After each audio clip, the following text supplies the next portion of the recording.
दोस्तों, आपने एक लाइन कभी न कभी ज़रूर सुनी होगी। यदि आप किसी भी चीज़ को पूरी शिद्दत से चाहते हो, तो पूरी कायनात आपको उससे मिलाने की साजिश में लग जाती है। एक समय की बात है, एक गांव में एक साधु रहा करता था।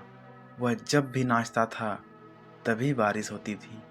इसलिए गांव के लोगों को जब भी बारिश की ज़रूरत होती थी, तो वे उस साधु के पास जाते थे और उनसे अनुरोध करते थे कि वह नाचे। और जब वह नाचने लगते थे, तब बारिश ज़रूर होती थी।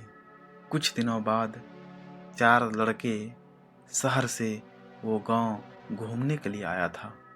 जब उन्हें यह बात पता चली कि एक साधु है जिनके नाचने से बारिश होती है, तो उसे यह बात मजाक लगी और उन्होंने शहरी पढ़ाई लिखाई के घमंड में गांव वालों को चुनौती दे दी कि अगर हम भी नाचेंगे तो बारिश जरूर होगी। अगर हमारे नाचने से बारिश नहीं होती है, तो साधु के नाचने से भी बारिश नहीं होगी।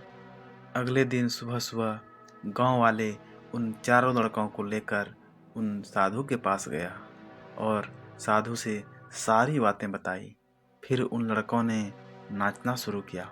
पहले लड़के ने नाचना शुरू किया। आधा घंटा बीत गया।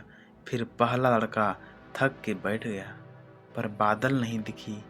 कुछ देर बाद दूसरे लड़के ने भी नाचना शुरू किया और 1 घंटा होते होते वह भी थक कर बैठ गया, पर न तो बारिश आई, न ही बादल दिखा।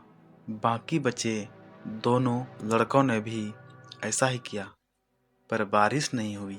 अब बारी साधु की थी। उसने नाचना शुरू किया। 1 घंटा बीत गए, पर बारिश नहीं हुई। साधु फिर भी नहीं रुका, वह नाचता रहा। नाचते नाचते 2 घंटे बीत गए, पर बारिश नहीं हुई।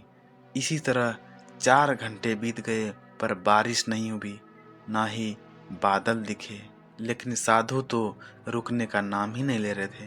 धीरे धीरे शाम ढलने लगी कि तभी अचानक बादलों की गड़गड़ाहट सुनाई दी और थोड़ी ही देर बाद जोरों की बारिश होने लगी। यह देखकर चारों लड़के दंग रह गए और तुरंत साधु से क्षमा मांगी।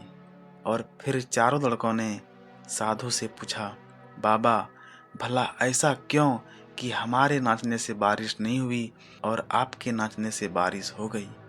उस साधु ने उत्तर दिया, बालक, मैं जब नाचता हूँ तो 2 बातें ध्यान में रखता हूँ।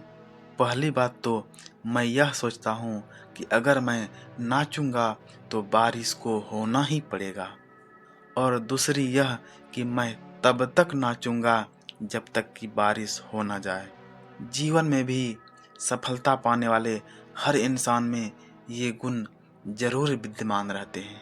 हर सफल इंसान में ये गुण जरूर होता है कि वह जिस भी काम को करते हैं उसमें उसे सफल होने का अंदर से पूर्ण विश्वास होता है, और वह उस काम को तब तक करते हैं जब तक कि वह सफल ना हो जाए। इसलिए अगर हमें भी सफलता हासिल करनी है तो इस साधु के तरह ही अपने लक्ष्य पर विश्वास होना चाहिए और लक्ष्य को प्राप्त करने के लिए हर संभव लगातार प्रयास करना चाहिए। अगर आपको मेरी ये कहानी अच्छी लगी हो तो प्लीज़ इस चैनल को ज़रूर से ज़रूर सब्सक्राइब करें। Thank you.